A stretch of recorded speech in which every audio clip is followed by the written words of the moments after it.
Então, continuando a nossa análise, já que eu falo mais do que a minha boca e não deu tempo de caber tudo num vídeo só, vamos seguir aí com o pronunciamento do ex-ministro Sérgio Moro. Aí ele fala o seguinte, não é a questão do nome, tem outros bons nomes, tarará, tarará, e diz que no passado, então a gente já falou da Operação Lava Jato, nas gestões do PT, a independência da Polícia Federal foi preservada, e ele fala de um episódio de um diretor-geral que foi nomeado e ficou só 3 meses no cargo, mas logo depois foi substituído, inclusive por pressões internas vindas da própria Polícia Federal.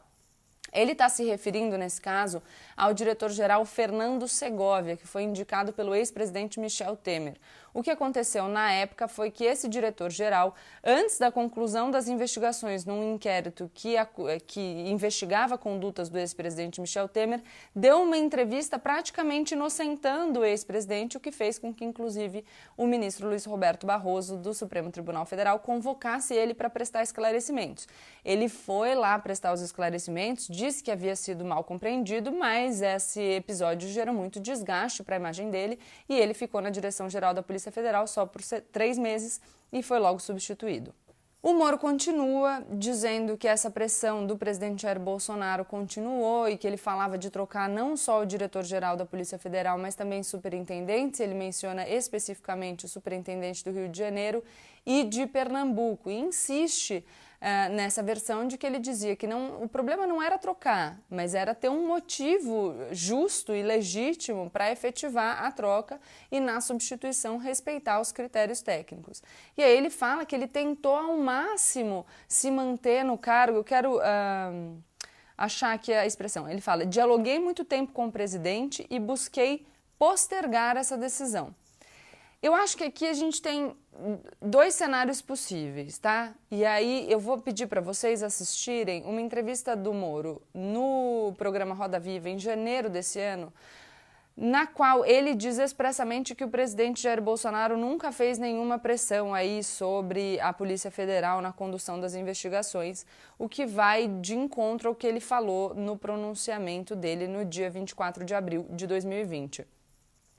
Eu acho isso relevante porque um cenário possível é o ministro Moro não tinha muita certeza do que estava acontecendo, não sabia se aquilo era uma interferência indevida do executivo na Polícia Federal e aí ele demorou algum tempo para perceber que de fato o presidente Jair Bolsonaro queria interferir na Polícia Federal. Um outro cenário possível é que o ex-ministro Sérgio Moro já tinha percebido essa movimentação por parte do presidente Jair Bolsonaro e postergou essa decisão para um momento em que ele percebeu que a popularidade do governo estava caindo, porque a gente sabe que o governo sofreu um abalo na sua popularidade, principalmente em virtude da gestão desastrada aí do país durante a epidemia de coronavírus. Então, 2 cenários possíveis, tá? Aí ele continua para um cenário mais recente. Fala o seguinte, ontem eu conversei com o presidente e houve essa insistência do presidente para trocar o diretor-geral da Polícia Federal. Falei ao presidente que seria uma interferência política e ele me disse que seria mesmo. Essa frase é muito importante. Falei que isso teria um impacto para todos, que seria negativo, tarará, tarará. Sinalizei em alguns nomes, vamos substituir por critérios técnicos, tarará. E aí ele fala que o presidente da República sugeriu um nome de um delegado que passou mais tempo no Congresso do que na própria Polícia Federal, do que na própria ativa, e que ele não estava confortável nem com os motivos que determinavam a substituição do Valeixo, e aí os motivos que eram trazidos pelo presidente Jair Bolsonaro, nem com os nomes apresentados, tá? E aí ele vai falar, eu acho que aqui a gente tem que prestar bastante atenção. Ele diz o seguinte, há uma possibilidade de que se afirme que o Maurício Valeixo gostaria de sair, mas isso não é totalmente verdadeiro. Olha, como é que é? Ele diz, o Maurício Valeixo pode ter dito o seguinte, olha, talvez seja melhor eu sair para diminuir essa cisma, mas tudo em decorrência da pressão. Então o que ele diz é que o Maurício Valeixo não quis sair por vontade própria, mas ele foi pressionado para deixar o cargo. E aí ele diz o seguinte, que a exoneração foi publicada no Diário Oficial e que ele foi surpreendido pela exoneração, que ele soube durante a madrugada. Por que isso é um problema? 2 problemas. Porque no Diário Oficial sai ali a publicação com a assinatura eletrônica do Sérgio Moro, embora ele tenha dito que foi surpreendido, né, por esse ato. E depois porque sai que o Maurício Valeixo foi exonerado a pedido, e o que o Moro está dizendo é que é mentira, que ele nunca pediu para sair. Então seria uma informação falsa colocada ali, né, no decreto de exoneração. Então aqui a gente pode ter um crime de falsidade ideológica, que inclusive é um dos crimes que o Procurador-Geral da República coloca lá como objeto de investigação no pedido de abertura de inquérito para o Supremo Tribunal Federal. Outro ponto muito relevante, ele diz expressamente no pronunciamento dele: o presidente também me informou que tinha preocupação com inquéritos em curso no STF e que a troca seria também oportuna por este motivo, algo que gera, e o Moro faz o seguinte, uma grande preocupação. Vocês podem procurar no pronunciamento dele porque ele enfatiza o grande. No final do dia da sexta-feira, 24 de abril de 2020, a gente teve a divulgação de mensagens que foram disponibilizadas pelo próprio ex-ministro Sérgio Moro, mostrando que o presidente da República manda ali um WhatsApp falando: Polícia Federal vai para cima de 10 a 12, não lembro o número, deputados bolsonaristas. E aí ele escreve: mais um motivo para troca. É esse o motivo que, segundo o ex-ministro Sérgio Moro, gera uma grande preocupação e demonstra que, de fato, o presidente da República está tentando usar a sua prerrogativa de nomeação do diretor-geral da Polícia Federal para interferir em investigações em curso. Ao falar desse pedido de instauração de inquérito feito pelo Procurador-Geral da República e das mensagens que foram disponibilizadas, que vieram a público aí, porque foram disponibilizadas pelo próprio ex-ministro Sérgio Moro, eu acho que tem duas coisas importantes para dizer. Primeiro que a gente tem um pedido de instauração de inquérito, vou falar os crimes: falsidade ideológica, coação no curso do processo, advocacia administrativa, prevaricação, obstrução da justiça, corrupção passiva. E aí a gente vai ter uma virada, porque o PGR fala em denunciação caluniosa e crimes contra a honra. Quando ele fala da denunciação caluniosa, o que ele está abrindo a possibilidade é do ex-ministro Sérgio Moro ter falado uma inverdade, então ter acusado alguém da prática de um crime que ele sabe que essa pessoa não cometeu. Quando ele faz isso e coloca também o Sérgio Moro na posição de investigado, ele abre a possibilidade do ex-ministro usar esse material, as mensagens, para poder se defender. Porque quando você está falando de utilização de prova para defesa, você não tem nenhum limite para a utilização dessas provas. As regras que se aplicam às provas acusatórias, elas não se aplicam às provas para que você se defenda. Esse é um assunto um pouquinho mais complicado, mas que a gente pode discutir num outro vídeo. Quem trabalha com processo penal sabe disso, mas é importante dizer que a partir do momento que o ministro Sérgio Moro é colocado também nessa posição de investigado, porque está ali a possibilidade dele ter praticado denunciação caluniosa, você tem uma abertura maior para ele usar esse material que ele tem à sua disposição.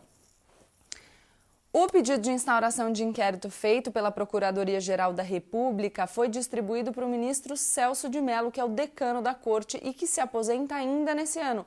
A vaga do STF que surgiu nessa discussão aí no pronunciamento do presidente Jair Bolsonaro, que a gente vai discutir um pouquinho mais para frente, é a vaga que vai ser aberta pela aposentadoria do ministro Celso de Mello, que é o decano da Corte. Por que é muito relevante que ele seja o relator, o responsável por este inquérito? Porque um ministro que é decano da Corte e que vai se aposentar já, está muito menos suscetível à pressão. Além dessa vaga que vai surgir pela aposentadoria do ministro Celso de Mello, quem se aposenta também em 2021 é o ministro Marco Aurélio. Então, o presidente Jair Bolsonaro, a gente não sabe o que vai acontecer no dia de amanhã no Brasil, né? Mas se ele acabar a gestão, ele vai ter a oportunidade de indicar 2 ministros para o Supremo Tribunal Federal. Uma das vagas era a vaga que teria sido prometida aí pro ministro Sérgio Moro, o que ele teria pedido, né, depende da versão que a gente acredita, para permanecer no governo. Acho importante falar o seguinte também para a gente analisar essa questão. O ex-ministro Sérgio Moro, durante o tempo que ele era juiz e que ele conduziu a Operação Lava Jato, a principal crítica que se faz à condução dessa operação é que o ministro teria adotado um comportamento político e parcial.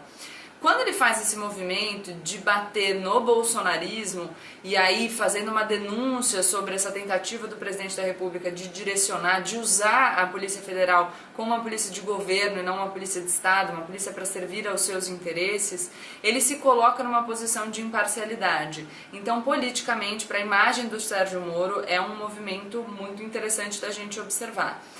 Uma outra coisa que a gente precisa prestar atenção em todo esse cenário é no quanto o bolsonarismo, o presidente, os seus filhos, a sua base ali dentro do Congresso e mesmo os seus apoiadores fora da política, fizeram questão durante todo esse tempo de atacar a imprensa, dizendo que a imprensa sempre que falou dessa tensão existente entre o Jair Bolsonaro e o ex-ministro Sérgio Moro, a imprensa estava mentindo, estava criando intriga, estava querendo desestabilizar o governo, que tudo era invenção. E aí o próprio ex-ministro Sérgio Moro ontem, durante o pronunciamento, fala que por diversas vezes ele discordou do presidente da República e cita casos passados que foram os casos levantados pela imprensa para falar que de fato existia essa tensão. Então a gente vê como a imprensa está sendo objeto de ataques de forma injusta, né? Porque aí quando a coisa veio à luz, quando a coisa se tornou explícita, a gente percebe que a imprensa estava falando. É claro que você pode criticar a imprensa de forma pontual em relação a coisas específicas, mas essa crítica generalizada que tenta descredibilizar a imprensa é muito ruim para o nosso sistema democrático e contribui para uma sensação de uma tendência autoritária que a gente sabe que o presidente da República tem aí, porque ele não faz questão de esconder. Acho que é isso. Tem mais alguma coisa que eu gostaria de falar? Não sei. Ah, tem. Outra coisa que eu queria falar, para a gente também prestar muita atenção nas pessoas que durante os últimos tempos apoiaram de forma acrítica o governo, fazendo muitas concessões a esse comportamento errático do presidente Jair Bolsonaro e que agora, em virtude do pronunciamento Sérgio Moro, agem como se tivessem sido surpreendidas por declarações que não foram... das quais a gente não tinha indício antes, o que não é verdade. Então todas essas coisas relativas ao passado que o ex-ministro Sérgio Moro traz à tona, a questão da nomeação da Ilona Szabo, que eu vou falar de questões que a gente sabe, da Ilona Szabo e aí o veto do presidente da República que fez com que o Sérgio Moro tivesse que desistir, a questão do COAF e do pedido do senador Flávio Bolsonaro que fez com que se paralisassem as investigações, as tentativas de ingerência do presidente da República no trabalho da Polícia Federal, enfim, tudo isso a gente já tinha a possibilidade de enxergar em 2019 e não foi uma coisa que surgiu agora. Então a gente precisa analisar com cuidado essas pessoas que de forma oportuna estão abandonando o barco agora. É claro que você pode abandonar o barco a qualquer momento, tá? Você pode de repente falar, poxa, agora que eu percebi. Mas você não pode querer, enfim, não acho que todas as pessoas possam defender essa ideia de ruptura, né?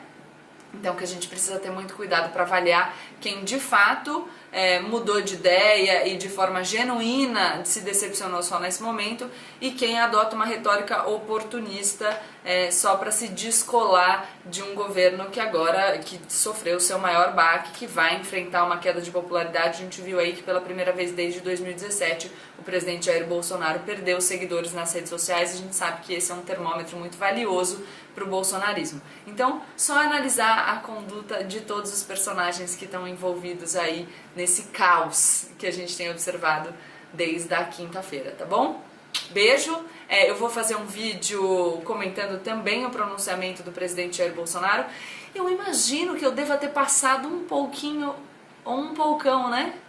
Um poucão do tempo, então talvez a gente tenha que fazer 2 vídeos, eu vou ter que cindir essa análise. E se vocês gostarem, curtam o vídeo, se inscrevam no canal e é isso. E contribuam para esta pessoa se tornar uma grande youtuber.